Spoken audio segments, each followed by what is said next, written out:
පූජකතුමනි, දෙමව්පියනි, සහෝදර සහෝදරියනි, දූ දරුවනි, අපි රටක් හැටියට මුහුණ දී සිටින්නේ ඉතිහාසයේ විශාලතම සහ අභියෝගාත්මක ස්වභාවික ව්‍යසනයට බව අප දන්නවා. ඒ වගේම අප දියත් කොට ඇත්තේ මෙරට ඉතිහාසයේ අභියෝගාත්මකම ගලවා ගැනීම මෙහෙයුම් බවත් අප දන්නවා. මේ ඉතිහාසයේ විසින් එකවර රටම ව්‍යසනයට ලක් කිරීමේ පළමු අත්දැකීම වෙනවා. රටම සතර දිග්භාගයෙන් යට වුණු සහ ආපදාවට ලක් වූ තත්වයක් තුල මේ අතිශය දුෂ්කර ව්‍යායාමයේ ජයගත යුතුව තිබෙනවා. මේ අකාරුණික ස්වභාවික ව්‍යසනයේට අපේ කුඩා දූපතම සසල කළ හැකි වුණත් මේ දූපතේ මිනිසුන්ගේ මනුස්සත්වය සහ අධිෂ්ඨානශීලීත්වය කිසි ලෙසකින් සසල කළ නොහැකි බව නැවත නැවතත් පසක් කොට තිබෙනවා. මගේ රටේ ආදරණීය පුරවැසියන්ගේ නොසැලෙන ධෛර්යය සමග එක්ව නැවත මේ රට ප්‍රතිනිර්මාණය කළ හැකි බව අපි ඒකාන්තයෙන්ම විශ්වාස කරනවා. දයාබර දෙමව්පියනි, සහෝදර සහෝදරියනි, මේ ව්‍යසනයේ මියගිය සියලු දෙනාට නැවත ජීවිතය ලබා දීමේ හැකිනම් ඕනෑම කොන්දේසියකට යටත්ව ඒ ඉටු කිරීමට අප දෙවරක් කල්පනා කරන්නේ නැහැ. නමුත් අප යථාර්ථයේ වේදනාකාරී සත්‍යයට මුහුණ දිය යුතුයි. අහිමි වූවන් පිළිබඳ වේදනාව සදාකාලිකව අප අතර පවතිනවා. මියගිය සියලු දෙනා අපට අංකයක් නොවේ. සෑම ජීවිතයක් සමගම නමක්, මුහුණක් සහ කතාවක් තිබෙනවා. මියගිය සියලු දෙනාගේ පවුල් වෙනුවෙන් අපි හදවතින්ම අපගේ සාතිසේ සංවේගය පිරිනමනවා. ඒ සංවේගයකට සීමා නොවේ. ඒ පවුල් වලට නැවත ඒ ජීවිතය ලබා දිය නොහැකි වුණත් සිසු සියල්ල ලබා දීම වෙනුවෙන් අප කැපවීමෙන් කටයුතු කරනවා. ඒ වගේම දැන් අතුරුදහන් වූවන් සියලු දෙනා නිරුපද්‍රිතව සිටිවාය කියන ප්‍රාර්ථනය අප තුළ තිබෙනවා. ජීවිත ව්‍යසනයට ලක්ව ඇති බොහෝ දෙනෙකුගේ දුක්, වේදනා සමනය කිරීමට හා බලපෑමට ලක් වූ වින්දිතයන්ට ශක්තියක් වීමට ඉදිරියට පැමිණි සියලු දෙනාගේ දෑත් උණුසුම්ම වැළඳ ගන්නවා. ස්වභාවික විපත් සහ ආපදා ඇතිවීම ඒ පාලනය කිරීමට නොහැකි වූ විට ඇතිවන විපත් සහ අදිසි ආපදා නිසි අයුරු කළමනාකරණය කිරීම, නැවත යථා තත්ත්වයට හෝ පෙරට වඩා දියුණු තත්ත්වයකට ගොඩනැගීම යන ත්‍රිවිධ ක්‍රියාවලිය වගකීම ආණ්ඩුව සතු වෙනවා. ඒ වෙනුවෙන් ගත හැකි සහ ගත යුතු ඉදිරි ක්‍රියාමාර්ග මොනතරම් දුෂ්කර තත්ත්වයක් යටතේ වුවත් ගැනීමට අප බලාපොරොත්තු වෙනවා. මේ ව්‍යසනයන්ට මුහුණ දීමේදී පහසුකම් සහ මෙවලම් සීමාවක් ඇති රටක අප සතු ඇති අයෝමීය මානව සම්ප්‍රදාය සියල්ලන්ට වඩා වටිනා බව නැවත නැවතත් පසක් කොට තිබෙනවා. විපතකදී හැර නොයන හැම විටම පිහිටවන ආත්ම විශ්වාසයෙන් පිරුණු අපේ රටේ පුරවැසියන් පිළිබඳව අප ආඩම්බර වෙනවා. අපට ඉදිරියට මුහුණ දෙන්න සිදුවන්නේ එදා මෙදා තුර විශාලතම ප්‍රතිසංස්කරණ ප්‍රයත්නයන්ට සහ නැවත ගොඩනැගීමේ කාර්යභාරයේ බව අප සිහිපත් කළ යුතු තිබෙනවා. විනාශයේ තරම ගැන අනුමාන තක්සේරුව එතරම්ම බරපතලයි. ඒත් අප රටේ ජනතාව ගම් වතුරෙන්, කුණාටුවෙන් හෝ ඕනෑම ව්‍යසනකින් පසුව අදිෂ්ඨානශීලීව නැවත ගොඩනැගී තිබෙනවා. මෙම ව්‍යසනයේ ආරම්භයේදී අපගේ පළමු කාර්ය බවට පත් වුණේ ව්‍යසනයට මුහුණ දුණු පුරවැසියන් එයින් මුදවා ගැනීම. ඒ සඳහා අපේ සමස්ත රාජ්‍ය යාන්ත්‍රණයම ඉතාමත් කාර්යක්ෂමතාවයෙන් යුතුව මෙහෙයවීම සඳහා අපි කටයුතු කර තිබෙනවා. එහිදී අපගේ ත්‍රිවිධ හමුදාවත් පොලිසියත් තමන්ගේ ජීවිත පිළිබඳ අවධානම නොතකමින් ඇතැම් තැන්වල තමන්ගේ ජීවිත පරිත්‍යාග කරමින් අපගේ ජනතාව මුදවා ගැනීම සඳහා වීරෝදාර ක්‍රියාදාමයක නිරත වුණා. ඔවුන් ගැන අපි ආඩම්බර විය යුතුයි. ඔහුට අපි ජාතියේ ප්‍රණාමය පුද කළ යුතුයි. ඒ වගේම අපේ අමාත්‍යංශ ලේකම්වරුන්ගේ සිට පහළ ග්‍රාම නිලධාරී කොට්ටාසින ග්‍රාම නිලධාරීන් තුමා දක්වා සියලු රාජ්‍ය යන්ත්‍රණේ යහුසුලුව මැදිහත් වෙමින් එම ආපදාවට ලක් වූ ජනතාව මුදවා ගැනීම සඳහා විශාල කාර්යභාරයක් ඉටු කරනු ලැබුවා. එය වුන් රාජකාරීන් ඔබට යන ලද මානුෂීය කාර්යයක් තේරුම් අරගනිමින් ඒ කාර්යයට හෘදයාංගම බැඳීමකින් යුතුව ඔවුන්ගේ කාර්යභාරය ඉටු කරනු ලැබුවා. ඔවුන්ට අපි ස්තුතිවන්ත විය යුතුයි. ඒ වගේම ව්‍යසනයටපත් වූ ජනතාව මුදා ගැනීම වෙනුවෙන් ස්වේච්ඡාවෙන් විශාල ජනතාවක් මැදිහත් වී තිබෙනවා.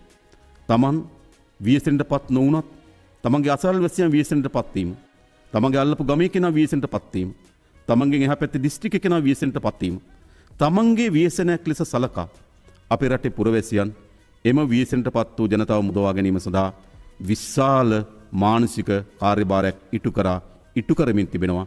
ඒ පිළිබඳ වුන් අපි මේ වෙලාවේදී සිහිපත් කළ යුතුයි. අපගේ ඊළඟ ප්‍රධාන ප්‍රමුඛතාවය වන්නේ මේ ව්‍යසනයට ලක් වූ රට කෙටි කාලීනව, මධ්‍ය කාලීනව සහ දීර්ඝ කාලීන ලෙස ගොඩනැන්වීමයි. මිල කළ නොහැකි ජීවිත අපිට අහිමි වුණා. තවමත් ගණනය කළ නොහැකි භෞතික සම්පත් අපිට අහිමි වුණා.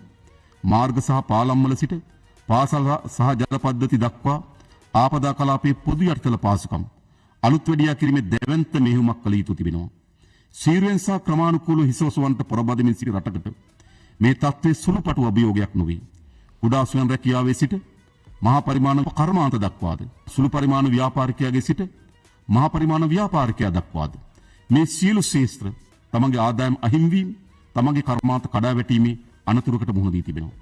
ඒ වගේම කුස්කර්මාන්තේ, නියැලෙන ගොවි ජනතාව, පසම්පස් ක්ෂේත්‍රයේ ගොවි ජනතාව මේ ආදී ශේෂ්ත්‍ර විශාල බිඳවැටීමකට ලක් වී තිබෙනවා.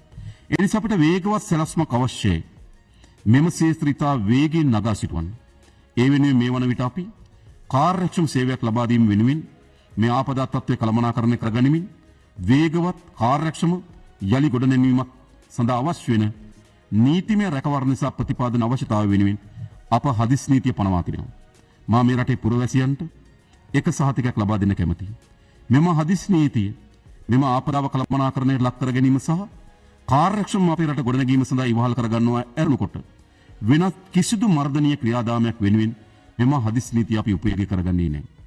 මෙම හදිස් නීතියට අනුකූල වන පරිදි මේ වන විටත් අපි අත්‍යවශ්‍ය සේවා කොමසාරිස්වරේ පත් කර තිබෙනවා.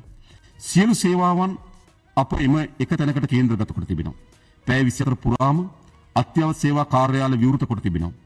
සියලු වැදගත් ආයතනයන් වල නිලධාරීන් එහි පැය 24ම රැඳෙමින් තිබෙනවා. එනිසා අපි හිතනවා ඉතාමත් කාර්යක්ෂම මධ්‍යගත මෙහෙයුමක් මෙම අත්‍යවශ්‍ය සේවා කාර්යාලය සඳහා පිටු කර ගැනීම සඳහා අපි සැලැස්මක් සකස් කර තිබෙනවා. ඒ වගේම අපගේ මීළඟ කාර්යභාරය බවට පත් වී තිබෙන්නේ නැවත අපේ රට තිබුණු තත්ත්වයට වඩා දියුණු රාජ්‍යයක් බවට පරිවර්තනය කර ගැනීමේ අපේක්ෂාව. ඒ අපේක්ෂාව වෙනුවෙන් මේ වන විටත් අපි නැවත ගොඩනැන්වීම සඳහා අවශ්‍ය වෙන අරමුදල් සම්පාදනය කර ගැනීම සඳහා අරමුදල අපි හිටුමට අපේක්ෂා කරමින් තිබෙනවා. ඒ වගේම ඒ අරමුදල කළමනාකරණය කර ගැනීම සඳහා පෞද්ගලික අංශයේ, විදේශ කටයුතු අමාත්‍යාංශය, මුදල් අමාත්‍යාංශය, ජනාධිපති ලේකම් කාර්යාලය ලේකබද්ධ කළමනාකරණ කමිටුවක් පත් කර තිබෙනවා. ඔවුන්ට විශාල කාර්යභාරයක් අපිට පවරා දී තිබෙනවා. අපේ රට ගොඩනැගීම සඳහා අවශ්‍ය වෙන අරමුදල් සම්පාදනය කර ගැනීම. ආකාර ගණනාවකින් අපිට අරමුදල් සම්පාදනය කරගත හැකියි. අප හා මිතුරු රාජ්‍යයන් එක්ක ඊටම සමීපව අප කටයුතු කරමින් ඔවුන්ගේ ආධාර ලබා ගැනීම.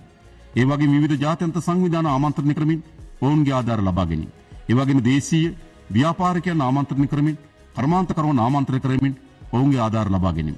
විශේෂයෙන්ම මේ වෙලාවේදී ශ්‍රී ලංකාවෙන් පිටත ජීවත් වෙන ශ්‍රී ලාංකික පුරවැසියන් මේ ආධාර ලබා දීම සඳහා විශාල වෙහෙසක් සහ විශාල කැමැත්තකින් යුතුව කටයුතු කරමින් තිබෙනවා. අපි ඔවුන්ට අවශ්‍ය වෙන සහාය ලබා දෙන්න කටයුතු කරලා තිබෙනවා. නිසා අපි තමයි ශක්තිමත් අරමුදලක් ගොඩනගිය යුතුයි මෙම ව්‍යසනයෙන් ගොඩ ඒම සඳහා. ඒ අරමුදල සම්පාදනය කර ගැනීම සඳහා අවශ්‍ය වෙන කටයුතු අපි සකස් කරලා තිබෙනවා. ඒ වගේම අප සියලු ආයතන වෙත දැනුම් දී තිබෙනවා.